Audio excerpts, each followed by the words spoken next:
Assalamualaikum warahmatullahi wabarakatuh. Waalaikumsalam warahmatullahi wabarakatuh. Hamdan wa syukran lillah, amma ba'du. Yang kami hormati Bapak Kepala Sekolah SDN Sukasari, Bapak Ibu Guru yang kami hormati sebagai peserta diseminasi budaya positif yang saya hormati dan mudah-mudahan Allah muliakan. Pertama-tama marilah kita panjatkan puji dan syukur kepada Allah Subhanahu wa Ta'ala. Alhamdulillah hari ini kita bisa hadir insya Allah dalam rangka yaitu diseminasi modul 1.4 budaya positif yang insya Allah akan dibawakan oleh Bapak Hendriana Soekarna SPD, calon guru penggerak angkatan 11 perwakilan dari SDN Sukasari. Semoga acara ini berjalan dengan lancar. Amin. Bapak Ibu rahimakumullah, izinkan saya pada kesempatan ini yang akan memimpin atau moderator insya Allah 60 menit ke depan akan memimpin acara ini sebagaimana yang telah kita bicarakan dan kita akan laksanakan. Semoga acara demi acara berjalan dengan lancar. Baik, acara yang pertama yaitu pembukaan, yang kedua pembacaan doa, yang ketiga sambutan dari Bapak Kepala SDN Sukasari, kemudian yang keempat pemaparan dari narasumber yaitu tentang diseminasi budaya positif, kemudian yang kelima diskusi, dan yang terakhir tutup. Marilah kita buka acara ini dengan sama-sama membacakan Al-Quran. Al-Fatihah. A'udzubillahi minasyaitonir rajim. Bismillahirrahmanirrahim. Alhamdulillahirabbil alamin. Iyyaka na'budu wa iyyaka nasta'in. Ihdinas siratal mustaqim. Siratal ladzina an'amta 'alaihim ghairil maghdubi 'alaihim waladdallin. Menginjak ke acara selanjutnya yaitu sambutan dari Bapak Kepala Sekolah SDN Sukasari, kepadanya disilakan.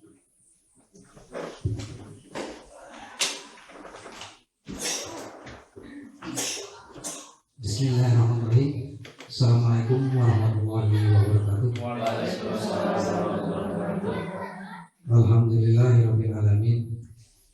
Pada hari ini kita dapat berkumpul di SDN Sukasari yaitu dalam rangka diseminasi modul 1.4 budaya positif,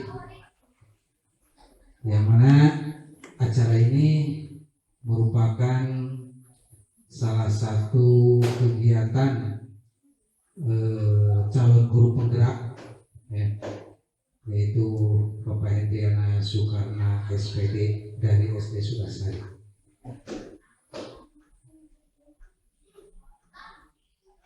Acara ini diselenggarakan yaitu berdasarkan salah satu tugas dari kegiatan guru penggerak ini, yaitu dengan didasari landasan bahwa sekolah itu merupakan institusi pendidikan, yaitu untuk pembentukan karakter yang diharapkan pada masa sekarang ini, yaitu karakter profil pelajar Pancasila, yaitu sesuai dengan yang diamanatkan oleh Ki Hajar Dewantara, bahwa pendidikan itu adalah untuk menuntun segala kodrat yang ada agar anak sebagai manusia dapat mencapai keselamatan dan kebahagiaan yang setinggi-tingginya. Dalam acara diseminasi kali ini, yaitu tentang budaya positif, di sekolah merupakan nilai-nilai keyakinan dan kebiasaan di mana setiap sekolah itu berpihak pada siswa agar dapat tumbuh dan berkembang menjadi pribadi yang bertanggung jawab, kritis dan penuh hormat.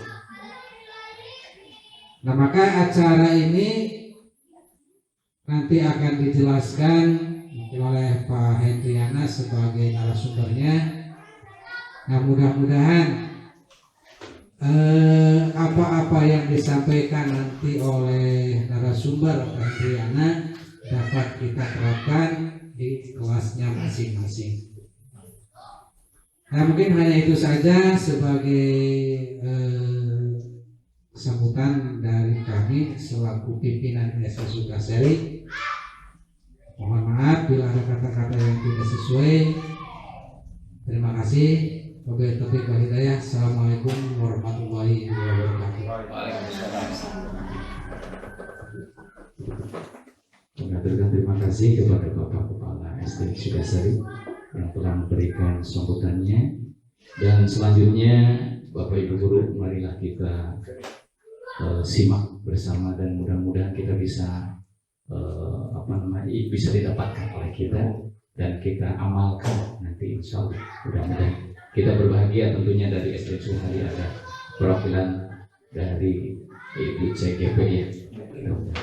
Ya, baik, untuk selanjutnya kami persilakan kepada narasumber yaitu Bapak Hendriana Soekarno SPD, calon guru penggerak angkatan 11. Dipersilakan. Baik, terima kasih Bapak Moderator, yang terhormat Kepala Sekolah, juga yang terhormat Bapak Ibu Guru SDN Sukasari. Terima kasih untuk meluangkan waktunya untuk diseminasi budaya positif yang merupakan tugas saya di CGP Angkatan 11. Untuk mempersingkat waktu, saya langsung saja ke materi.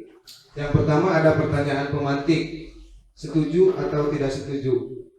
Yang pertama, hukuman dapat mendisiplinkan anak. Setuju apa tidak setuju? Kira-kira hukuman dapat mendisiplinkan anak, setuju atau tidak setuju? Tidak setuju. Tergantung Setuju, Pak. Tapi tergantung hukumannya. Ingin diberi contoh.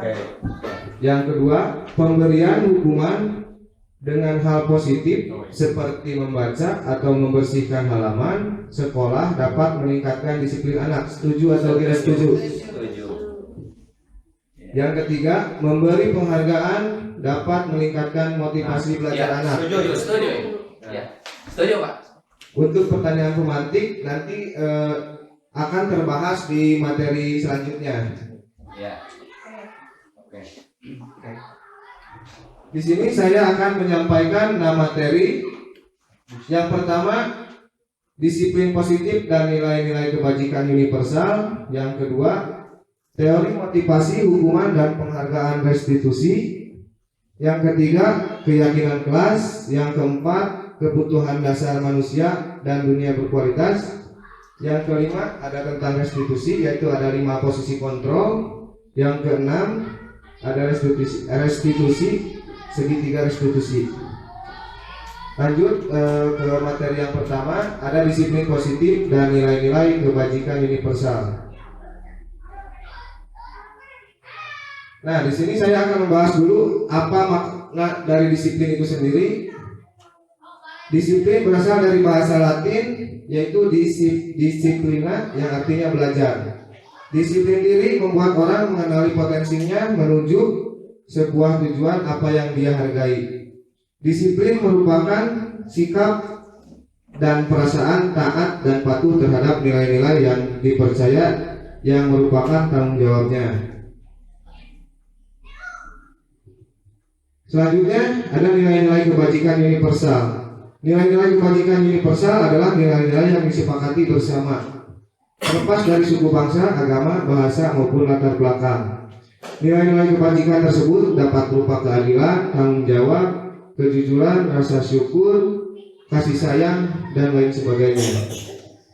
Dengan mengaitkan nilai-nilai kebajikan yang diyakini seseorang, maka motivasi intrinsiknya akan terbangun, sehingga menggerakkan motivasi dari dalam untuk dapat mencapai tujuan mulia yang diinginkan. Dikutip dari Diane Dosen 1998. Nilai-nilai kebajikan ini yang ingin dicapai oleh setiap anak Indonesia yang kita kenal dengan profil pelajar Pancasila. Adapun yang kita ketahui profil pelajar Pancasila itu ada berapa? 6. Yang pertama, beriman, bertakwa kepada Tuhan Yang Maha Esa dan berakhlak mulia. Yang kedua, mandiri, bernalar kritis, berkebinekaan global, bergotong royong, dan kreatif. Jadi keyakinan anak untuk menerapkan keyakinan anak dari dalam diri harus ada nilai-nilai kebajikan itu, kebajikan universal yang ada unsur rasa syukur, kejujuran, tanggung jawab, keadilan, sehingga dari kebajikan universal ini akan melahirkan pelajar yang sesuai dengan profil pelajar Pancasila.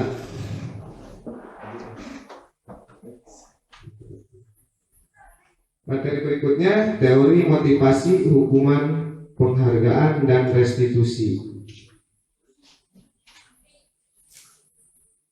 Nah, teori motivasi perilaku manusia itu dibagi menjadi dua. Yang pertama ada motivasi eksternal, ada motivasi internal. Yang pertama motivasi eksternal ada untuk menghindari ketidaknyamanan atau hukuman. Contohnya, anak kalau membuang sampah sembarangan, biasanya kita hukum atau tegur dengan secara verbal atau hukuman. Nah, si anak jadi nurut membuang sampah pada tempatnya itu karena si hukum itu dari motivasi eksternalnya. Terus contohnya apabila ada anak contoh dalam upacara bendera ada atribut atau pakaian yang tidak lengkap, untuk menerapkan disiplin biasanya dihukum dipisahkan barisannya. Nah, hukuman seperti itu bagus, tapi itu dari motivasi eksternalnya seperti itu. Kemudian untuk mendapatkan imbalan dari orang lain atau institusi. Contohnya, anak bila di dalam kelas silahkan anak-anak jawab pertanyaan dari ibu. Apabila bisa menjawab, bapak kasih hadiah. Nah, itulah motivasi eksternal yang ditumbuhkan oleh guru. Jadi tidak dari dalam dirinya, karena ada iming-iming. Tapi itu bagus, biasa namanya. Secara tidak langsung kemarin juga menyuruh anak untuk kegiatan lomba FTPI. So kalau juara 1 dikasih hadiah. Itu merupakan motivasi eksternal. Berikutnya motivasi internal. Untuk menghargai diri sendiri, saya akan menjadi orang yang seperti apa bila saya melakukannya. Kalau motivasi internal ini tumbuh dari dalam diri anak sendiri. Jadi, umumnya si anak dan ini mah udah tanggung jawab saya. Misalkan anak-anak datang ke sekolah itu pagi-pagi, tidak ada takut hukuman, tidak disuruh orang lain, tapi si anak itu sudah sadar, ini tanggung jawab saya seorang siswa harus datang jam segitu. Itulah motivasi internal. Jadi tumbuh dari dalam diri anak tersebut. Berikutnya, nah kira-kira hukuman dan konsekuensi itu sama atau tidak? Atau apa perbedaan hukuman dan konsekuensi? Beda kan ya. Kalau hukuman secara tiba-tiba Ya, kalau konsekuensi udah ada sebelumnya, udah rencana Sepakati. udah sepakati. Bersama. Ya. kita lihat slide berikutnya. Ini yang sudah saya konsep, ada hukuman itu bersifat tiba-tiba dan mendadak. Betul, berarti apa yang Bapak Ibu jawab sudah sama dengan materi kali ini. Hukuman itu bersifat tiba-tiba dan mendadak.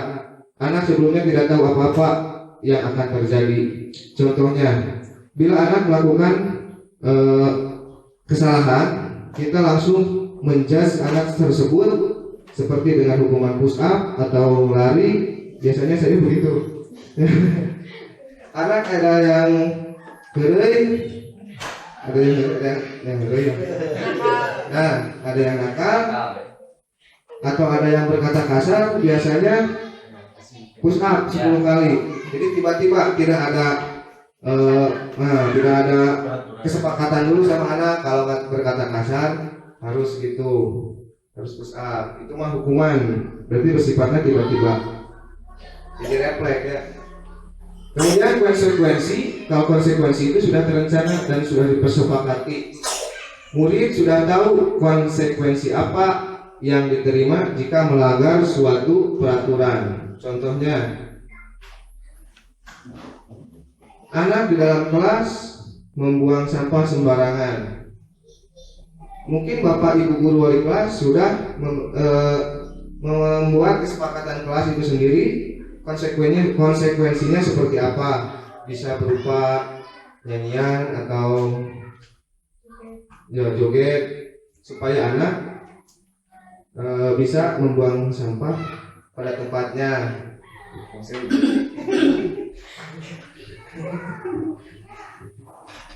Berikutnya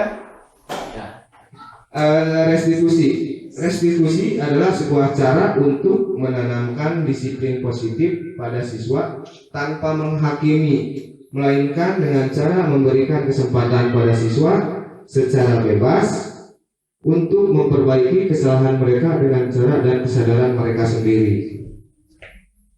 Jadi tidak langsung menghakimi anak. Nanti di materi berikutnya ada pembahasan tentang segitiga restitusi. Ini sekilas tentang restitusi itu sendiri. Nah, ini ada 9 ciri-ciri restitusi. Yang pertama, bukan menebus kesalahan, namun untuk belajar dari kesalahan. Yang kedua, memperbaiki hubungan, tawaran bukan paksaan. Yang ketiga, restitusi menuntun untuk melihat ke dalam diri. Yang keempat, restitusi mencari kebutuhan dasar yang mendasari tindakan. Yang berikutnya, restitusi diri adalah cara yang paling baik. Restitusi fokus pada karakter bukan tindakan. Restitusi fokus pada solusi. Restitusi mengembalikan murid yang berbuat salah pada kelompoknya. Jadi di ciri-ciri restitusi ini tidak langsung menghakimi anak, tapi dicari dulu kesalahannya apa. Nantilah itu mah, penasaran nanti dibahas di segitiga restitusi. Berikutnya keyakinan kelas.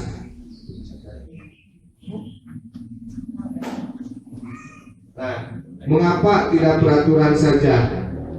Mengapa harus keyakinan kelas? Kira-kira mengapa harus peraturan? Mengapa tidak peraturan saja? Mengapa harus keyakinan kelas? Kira-kira seperti apa?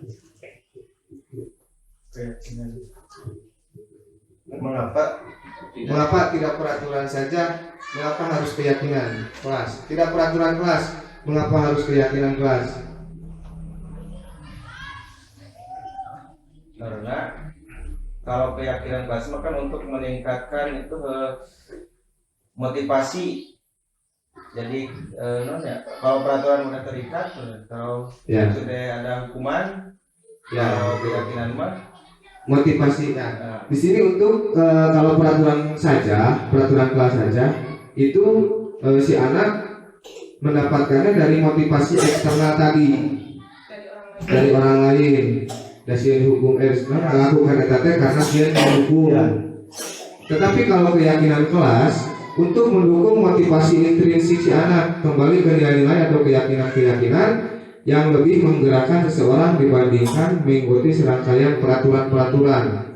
Jadi lebih dari peraturan.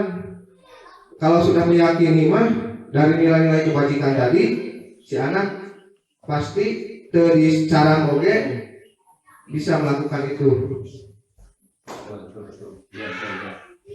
Nah, dari peraturan kelas ini ada beberapa tahapan. Kalau peraturan kelas sudah terjalin, pasti dilanjut ke keyakinan kelas, pasti berjalan. Kalau peraturan kelas sudah diterapkan, kita bertahap ke keyakinan kelas.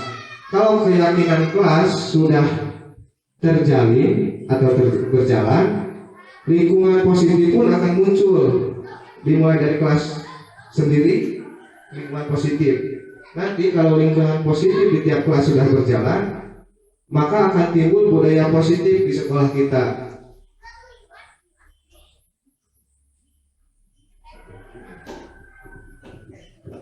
Nah, di sini kira-kira yang mana yang merupakan keyakinan kelas?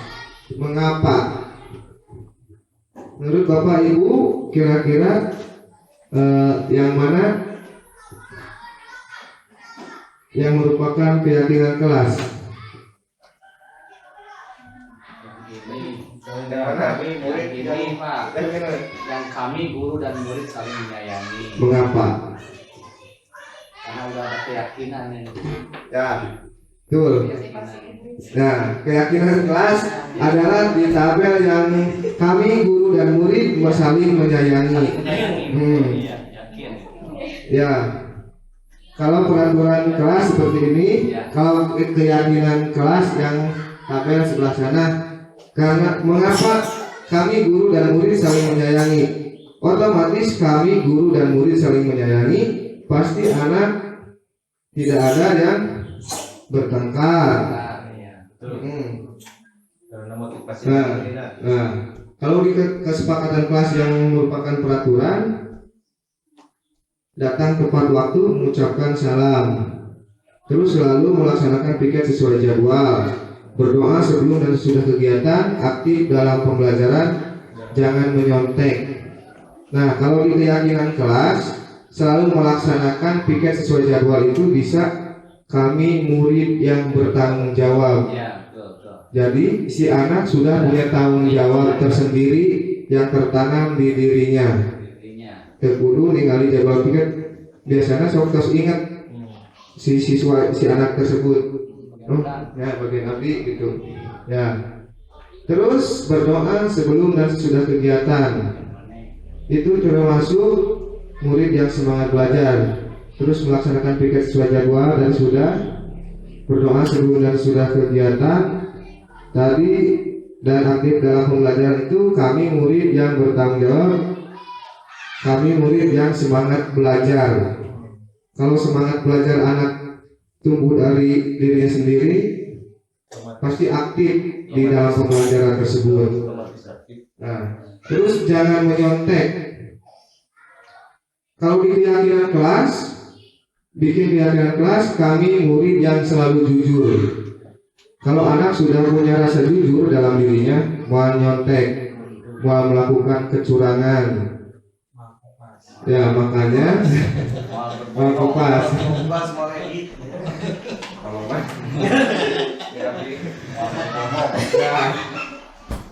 Saya yakin. Ya, saya karena sudah yakin dan jujur gitu.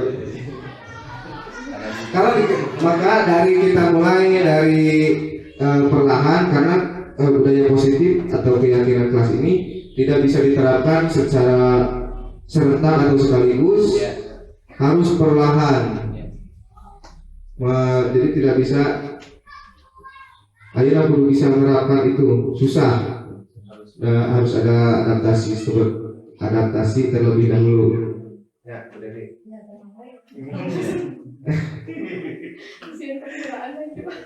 Nah, di sini ada contoh tentang peraturan dan keyakinan. Di sini yang di peraturan selalu kembalikan buku ke tempatnya. Hayo we urang teh nyare ka budak atau ada di dalam tulisan. Mun atos maca uih ke bukuna ka meja atau ke perpustakaan. Tapi kalau kita menanamkan rasa tanggung jawab pada anak otomatis pasti langsung menyimpan bukunya tanpa harus kita suruh, tanpa harus melihat tulisan atau peraturan itu. Contoh berikutnya, dilarang mengganggu orang lain. Ini mungkin hal-hal yang sering kita temui di kelas. Mungkin Bapak Ibu guru pasti sering mengalami mengganggu anak lain.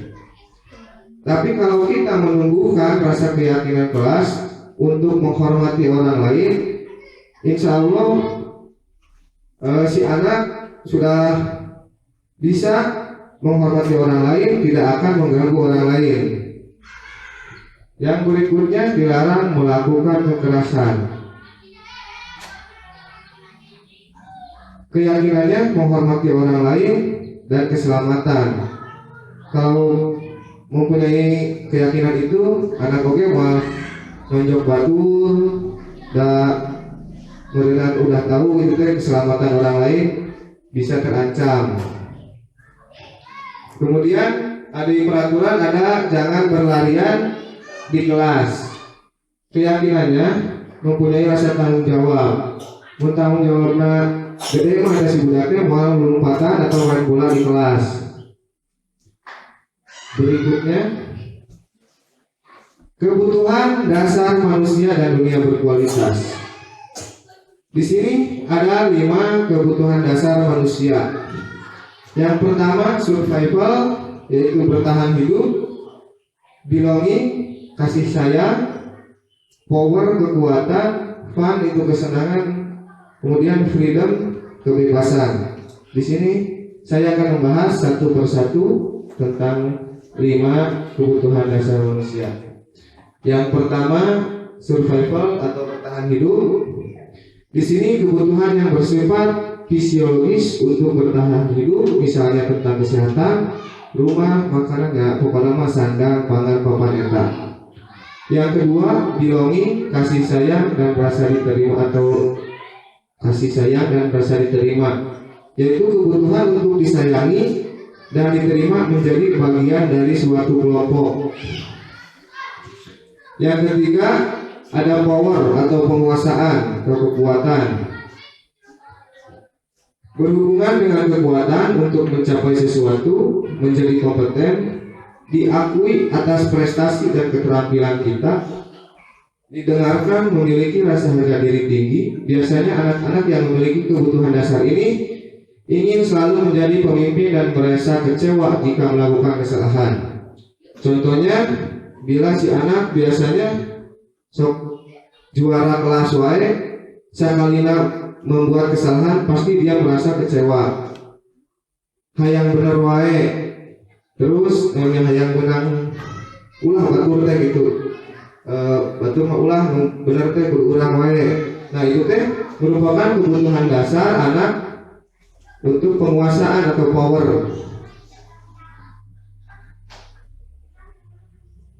Yang keempat, ada fun atau kesenangan, kebutuhan untuk mencari kesenangan saja. Anak-anak dengan kebutuhan dasar kesenangan yang tinggi biasanya ingin menikmati apa yang dia lakukan. Mereka suka permainan dan suka mengoleksi barang, suka bergurau, suka melucu dan juga menggemaskan. Dalam hal ini si anak biasanya anak yang suka labodor untuk mencari kesenangan, atau isengan batu kan biasanya itu mencari kesenangan sendiri. Dasar cenah saya tambah bola yang ciri gitu. Ya. Yang berikutnya ada freedom atau kebebasan, kebutuhan akan kemandirian, memiliki pilihan dan mampu mengendalikan dirinya sendiri. Anak yang seperti ini biasanya senang melakukan hal-hal yang baru dan tidak mudah terpengaruh oleh orang lain. Yang mempunyai kebutuhan dasar ini biasanya si anak suka mengeksplor dirinya sendiri. Misalkan belajarnya pada biasa mungkin mah kayak iya pak murah hararese biasanya gitu. Si anaknya yang memiliki freedom atau kebebasan ini biasanya sok kumakar dari ya kumaha abdi we gitu. Nah berikut ada contoh kasus. Ibu Dara guru wali kelas 2 di SD Pelita Hati. Ya. Bukan SD kita ya. Bukan. Ibu Dara sana. Sedang bingung menghadapi ulah salah satu murid kelasnya yaitu Nurul. Beberapa anak di kelas 2 telah datang padanya dan mengeluhkan Nurul yang seringkali meminta bekal makan siang mereka dengan paksa. Jika Bapak Ibu menghadapi situasi seperti Ibu Dara, apa yang akan Bapak Ibu lakukan? Menurut Bapak Ibu, kira-kira apa alasan Nurul melakukan hal itu kalau dilihat dari 5 kebutuhan dasar manusia?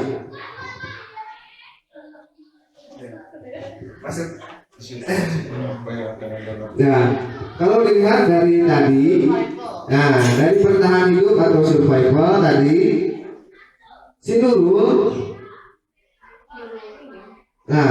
ini meminta bekal makan siang mereka dengan paksa karena untuk bertahan hidup, atau mungkin dia tidak dikasih jajan sama orang tuanya. Betul Pak Haji, seperti itu ya, untuk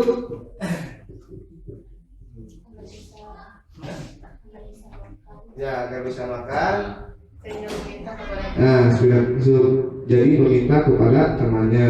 Yang kedua, kebutuhan dasar tentang belonging, kasih sayang. Kira-kira masuk tidak? Masuk. Ya, karena mungkin di rumahnya kurang kasih sayang dari orang tuanya, karena ingin perhatian dari bapak ibu gurunya, terutama dari bapak paman. Ya. Jadi si anaknya cari perhatian seperti itu. Ya. Dari kebutuhan dasar yang belonging, fun, kesenangan, itu juga masuk. Kadang kalau si anak seperti itu ditanya teh, kunaon ngaheurean wae eta? Ada resep wae abdi mah Pak, cenah cerita mah kitu. Nah, jadi itu menjadi kesenangan tersendiri bagi siswa tersebut.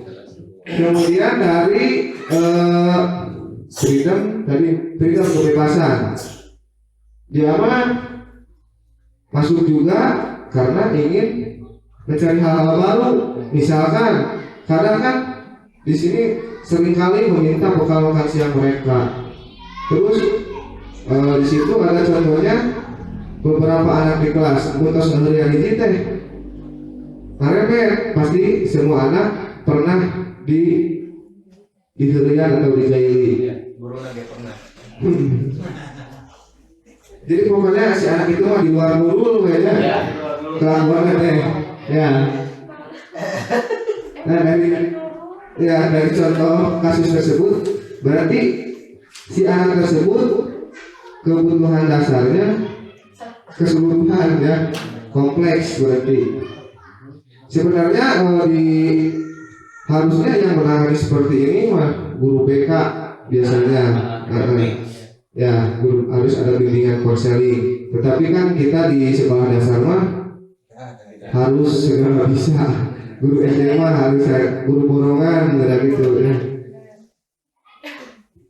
Lanjut materi berikutnya, ada 5 posisi kontrol.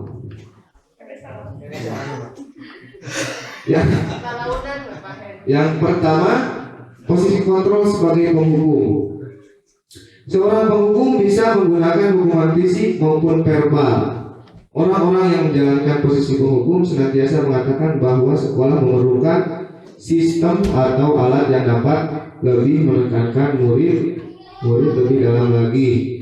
Guru-guru yang menerapkan posisi penghukum akan berkata, seperti tadi saya bilang, kalau guru sebagai penghukum itu kata-katanya biasanya refleks.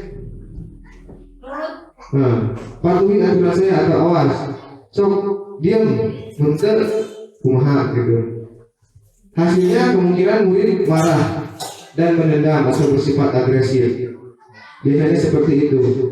Ayah sok kafir mah si siswa atau biasanya mah awas ya Pak, mun abdi gede bapak sekolah ditahu terus ya. Biasanya sudah seperti itu. Soalnya saya juga pernah mengalami seperti itu. Ada guru yang suka menghukum, kadang kita berpikir kalau Pak awas sudah ditahu loh, sering kau mau ditengkas lah gitu ya.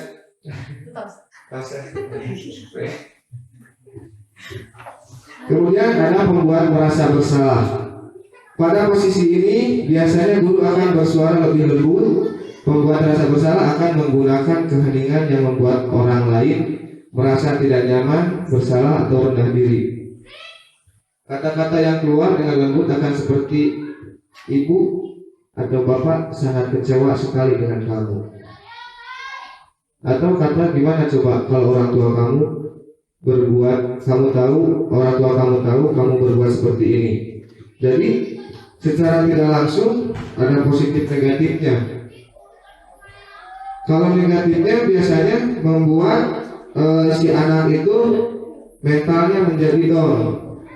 Bukan menyemangati, tapi menumbuhkan mental anak itu menjadi down atau drop.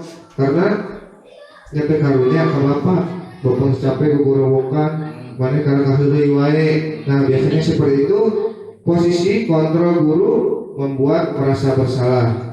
Hasilnya murid akan merasa bersalah telah mengecewakan ibu atau bapak gurunya, bahkan orang tuanya. Murid akan merasa menjadi orang yang gagal dan tidak sanggup membahagiakan orang lain. Nah tadi disebut mental drop kata. Jadi si anaknya merasa gagal karena udah mengecewakan bapak ibu gurunya atau orang tuanya. Posisi kontrol yang ketiga adalah sebagai teman. Guru sebagai teman.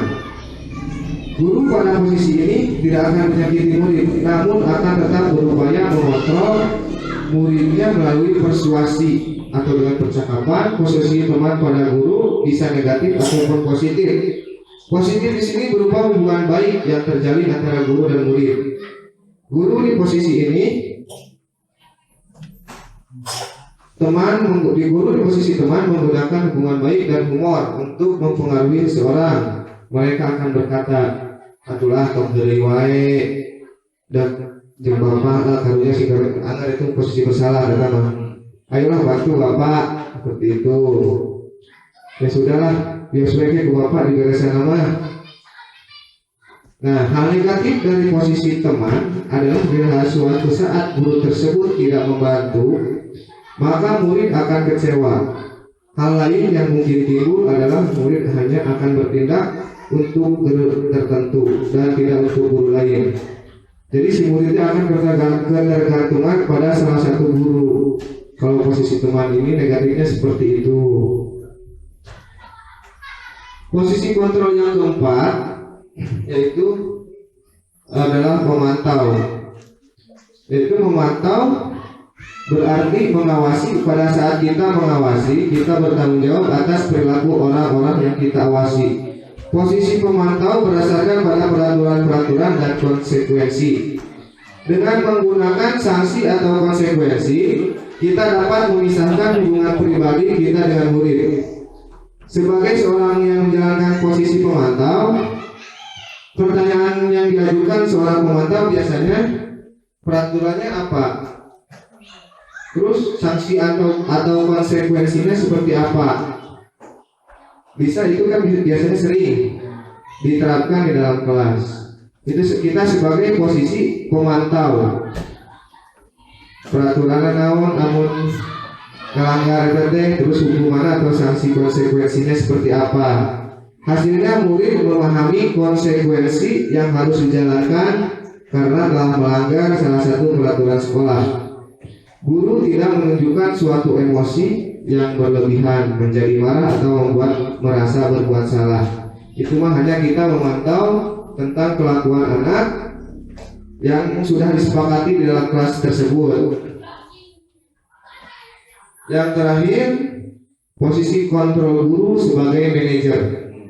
Posisi terakhir manajer adalah posisi di mana guru berbuat sesuatu bersama dengan murid, mempersilahkan murid mempertanggungjawabkan perilakunya, mendukung murid agar dapat menemukan solusi atas permasalahannya sendiri.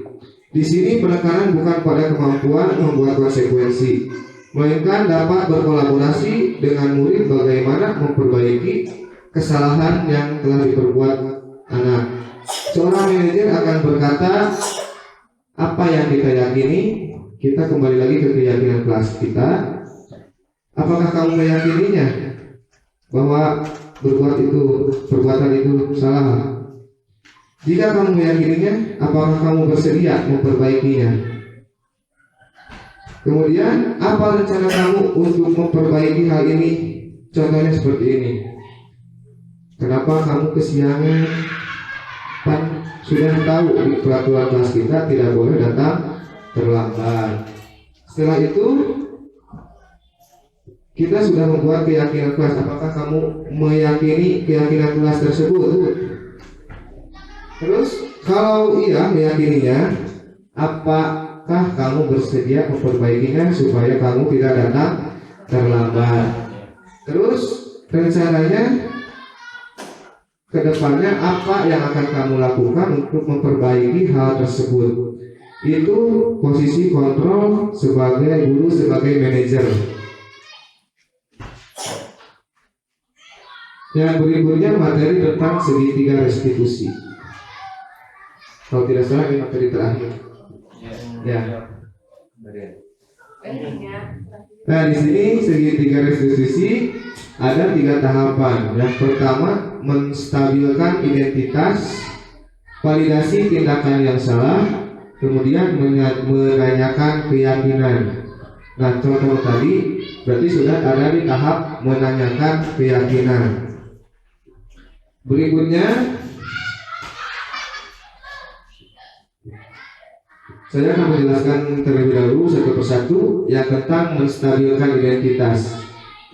Menstabilkan identitas untuk membuat anak yang merasa gagal karena berbuat salah menjadi positif terhadap dirinya. Contohnya, kita harus berkata terlebih dahulu kepada anak, berbuat salah itu hal yang manusiawi. Harus lembut dulu, dilelian dulu. Jadi bertahap lah. Tapi ya mungkin sulit tadi untuk menerapkan sekaligus, tapi harus bertahap. Kemudian ada contohnya, tidak ada manusia yang sempurna. Bapak ibu oke pernah berbuat salah.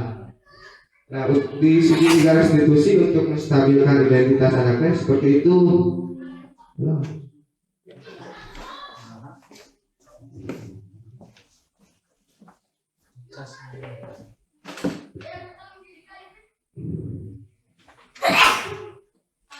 Berikutnya dalam tahapan segitiga restitusi, memvalidasi kebutuhan siswa, yaitu membantu murid mengenali dasar atau kebutuhan dasar yang ingin dipenuhi ketika melakukan kesalahan itu.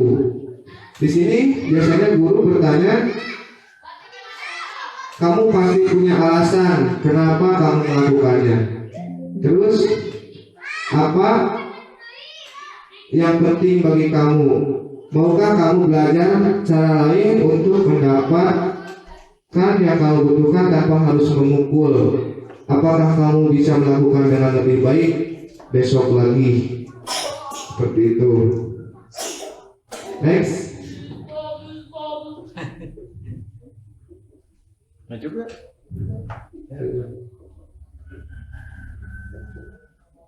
Ya, cek juga.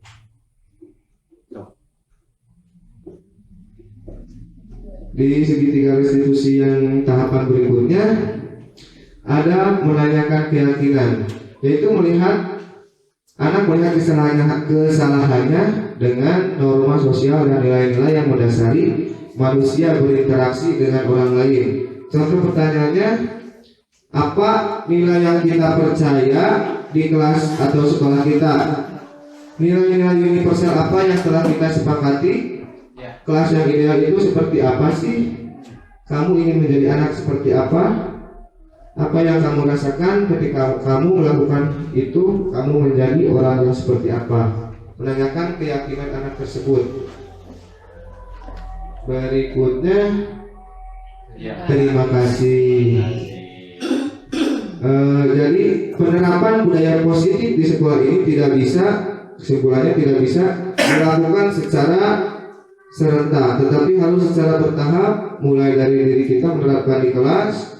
Mungkin akan terbentuk keyakinan kelas, terbentuk lagi keyakinan atau lingkungan yang positif, terus keseluruhan akan menimbulkan budaya positif.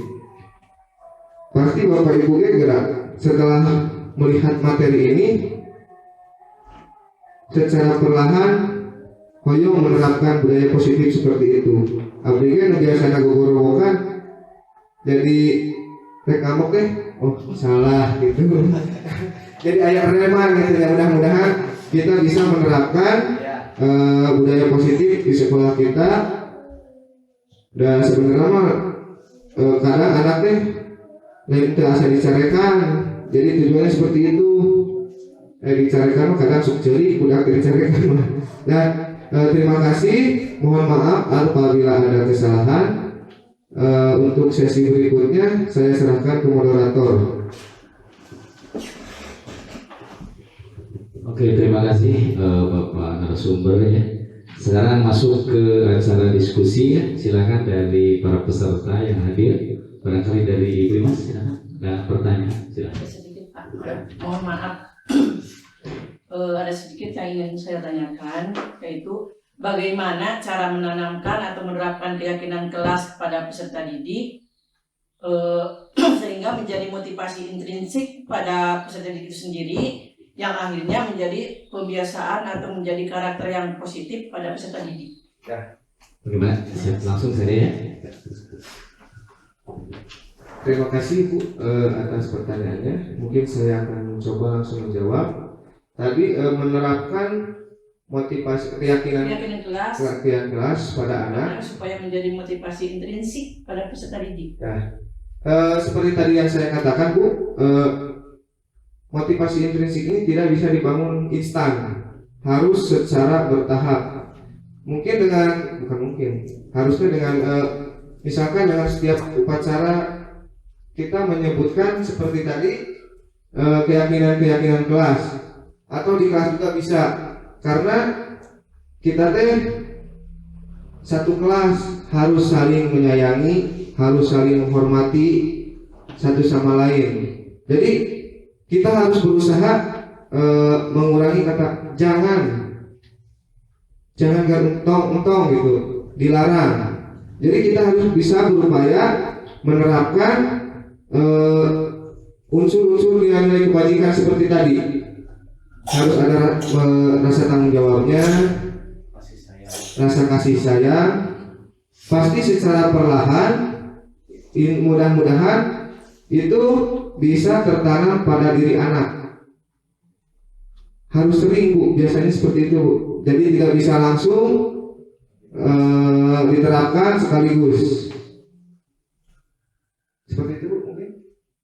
Sedikit lagi, apakah penerapannya itu setiap hari diutarakan kepada anak bahwa kita mempunyai keyakinan kelas begini, atau keyakinan kelas itu dikemukakan apabila ada kesalahan pada anak?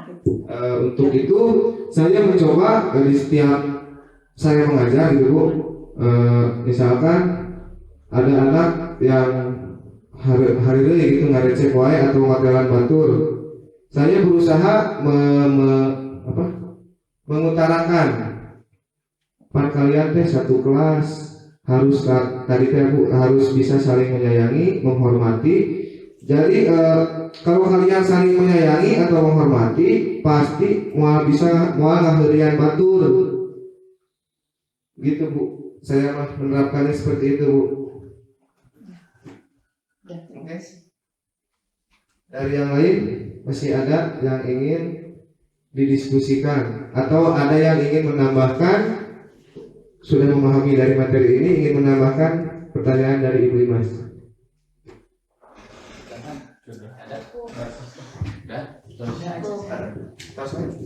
Udah? Ya baik ya, barangkali aku mau nambahkan dikit. Tadi masalah keyakinan, jadi kembali mungkin ke guru PAI juga ya. Karena untuk menanamkan keyakinan itu memang susah ya. Tapi kalau guru PAI biasanya menyampaikan dulu satu contoh, dicontohkan siapa yang harus kita contoh gitu kan, atau nyingsiunan tapi memang betul gitu. Contoh, kamu kalau tidak sholat akan masuk neraka, contoh ya. Berarti si budaknya sementara dia takut, sholat sih karena neraka dia masuk gitu. Tapi lama-lama mudah-mudahan dengan keyakinan yang tertanam pada dirinya, Ya dengan sendirinya terbiasa. Memang dalam keterangan seperti itu sih. Kedua hayang kepuji heula gitu. Biarkan anak itu hayang kepuji we heula, hayang juara meh tiba-tiba wih panganuna. Lama-lama karena terbiasa mungkin jadi keyakinan dalam dirinya akan bertanam. Barangkali itu tambahan dari si kulit. Yang lainnya entah masih ada pertanyaan? Cukup udah cukup ya.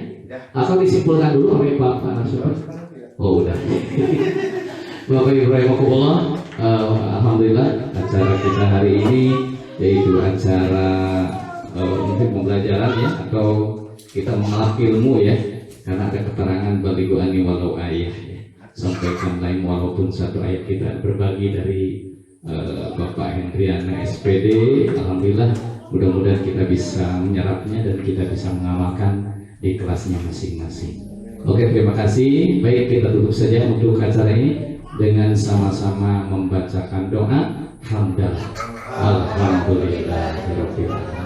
Sekian dan terima kasih. Mohon maaf saya sebagai moderator barangkali ada kekurangan dalam bahasa, mohon maaf yang sebesar-besarnya. Terima kasih. Wassalamualaikum warahmatullahi wabarakatuh. Tangannya di atas dulu. Dadah.